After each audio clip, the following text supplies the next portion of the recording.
Welcome to our DIY with Sylvex Craft channel. I am Kuba and I would like to introduce a star of today's episode, epoxy resin. At the beginning, I would like to differentiate types of resins. We have polyester, polymer, epoxy, silicone, chemosetting, light curing, two components resin, and mass of natural resins. Today, I will focus on epoxy, two-component chemosetting resin. What we need is resin with hardener, a container, preferably a plastic one. I use disposable containers, probably for sauces. Something for mixing. I use wooden stick for ice creams. We need a scale or a container with measure. I use scale for measuring proportions because, in my opinion, it's more precise. We need silicone gloves. A paper towel will be useful. And generally, we need some time. I would forget. It is very important, and unfortunately, many people do not remember about it or do not take into account, is temperature. It must be about 20 to 25 Celsius degrees in a room where we work. In this temperature, resin mixes smoothly and we will get rid of bubbles easier, but more on that in a moment. Temperatura. 20-25 stopni to jest temperatura zalecana przez producenta, akurat tej konkretnej żywicy. Dlaczego? Why? If someone ever had to deal with resin, he knows that the most annoying thing are air bubbles inside our finished resin product. When we want to have a perfectly transparent cast, but there are some air bubbles that do not really want to disappear, so the temperature is important. High temperature makes resin thinner, and this helps the air bubbles easily escapes without using air pump or anything like that. Here I have an example where there are many air bubbles. The resin was too thick, so the air did not manage to escape.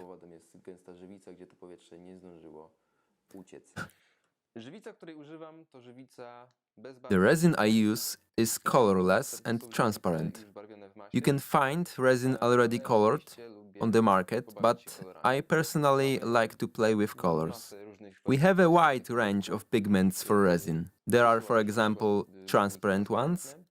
If more pigment added, the more transparency will be disturbed. We also have pearl pigments. After adding them, transparency disappears completely.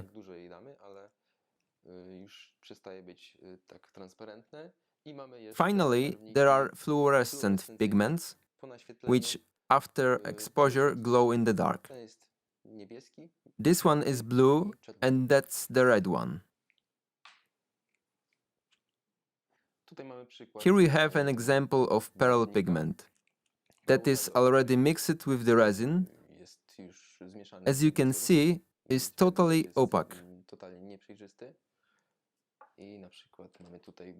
And here is an example of transparent pigment that has just gently tinted the resin.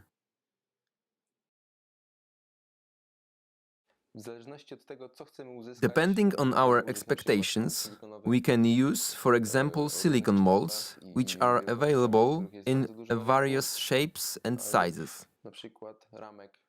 Or, for example, wooden, metal, or silver frames, depending on what idea we have for our jewelry. Now we move to our key point.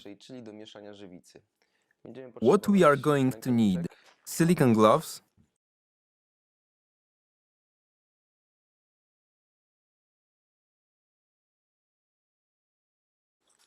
for measuring proportions, I use scale, as I mentioned before. It seems to me that this is more precise method than plastic containers. Place the container on the scale and tare the scale. We take our resin and hardener. Also, paper towel will be useful at this moment, so I can wrap the resin container around to avoid dripping on the walls.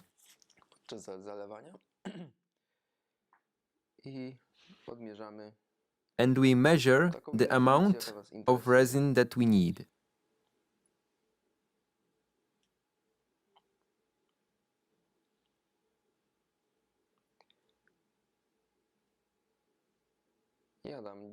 I will need 10 grams of resin. We wipe it and close the resin container.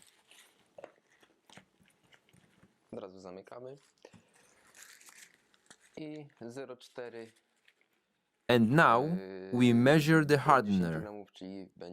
0.4 from 10 grams, it's 4 grams.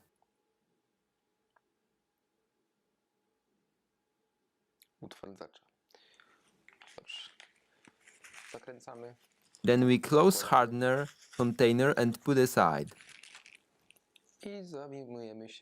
Now it's time to start mixing. At the very beginning, you can see how the bonding of the resin with the hardener begins.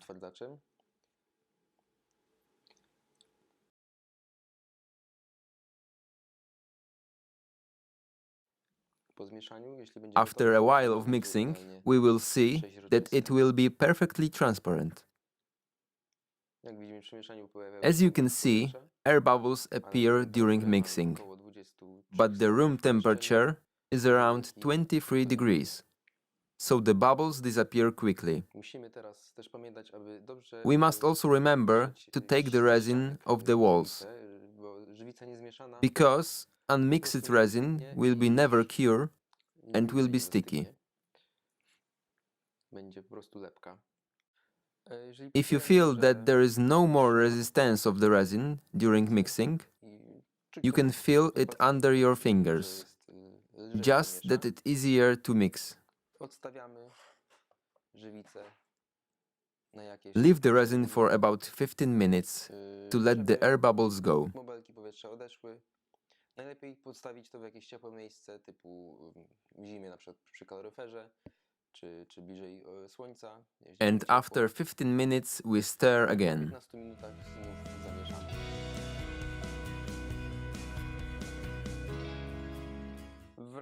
We are back after about 15 minutes. When you look at our resin, it is completely bubble-free. We can mix it again to make sure that there are no bubbles. And now I will show you the difference between transparent pigment and pearl pigment.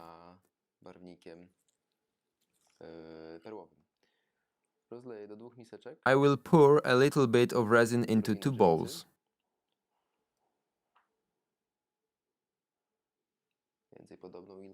About the same amount.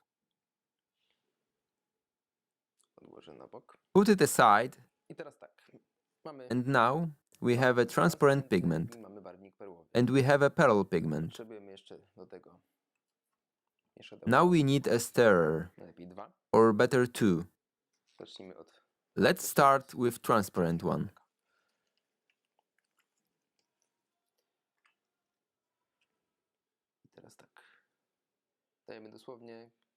We literally give a drop and try to mix quickly.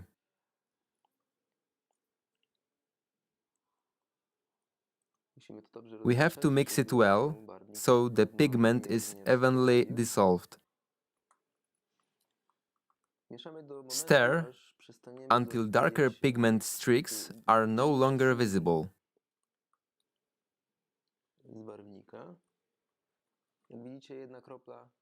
As you can see, 1 drop could color our resin nicely.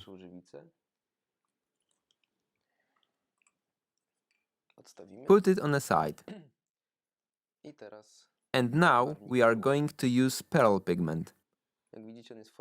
As you can see, it is in a form of powder. Depending on what we want to get, we pour as much powder as we need.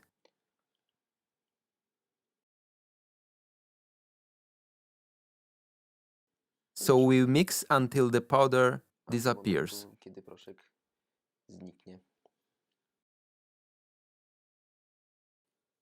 Musimy wymieszać to bardzo dobrze. We have to mix it properly Nie powstała. to avoid any clots.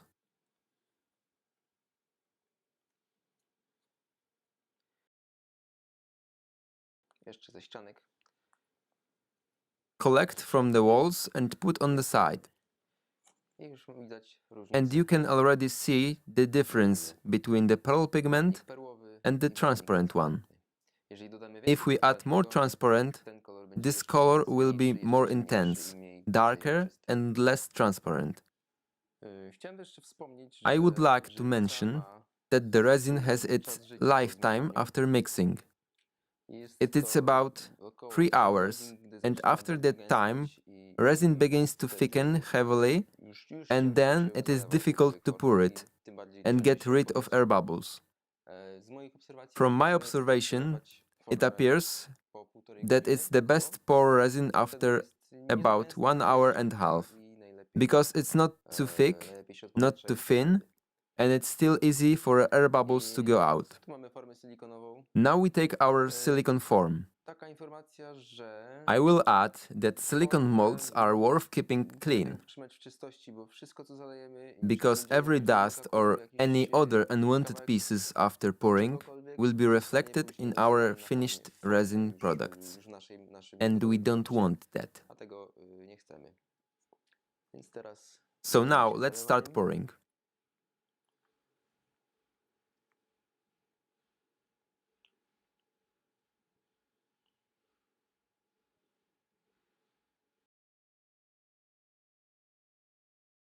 Przy zalewaniu form silikonowych When pamiętajcie, pouring aby, resin into silicone molds, zalać remember to całym pour them with a mająckiem, small meniscus, ponieważ forma po zaschnięciu czy because the po resin after rozpędzeniu, drying usually shrink gently, kurczy się delikatnie i wtedy unikniemy so we sytuacji, can gdzie avoid a situation where our casting will be odlew będzie concave znajdować się w on innej one stronie. side.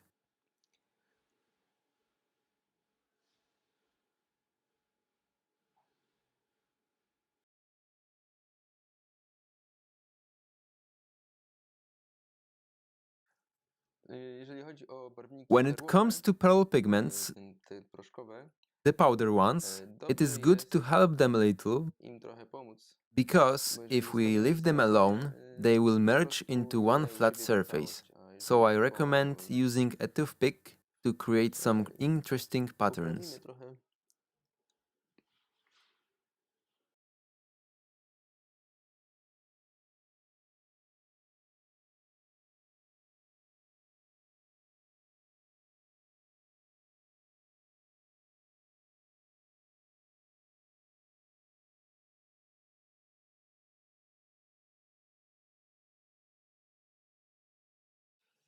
Po zalaniu After filling molds within resin, we have to wait 24 to 48 hours for the resin to cure. żywica zastygła, Bond with the hardener, przeciewała się z utwardzaczem, and then we can remove our resin from molds. naszą żywicę z formy. Z mojej strony to tyle. That's all from me. Dziękuję bardzo. Thank you very much for your attention. Cześć. Bye!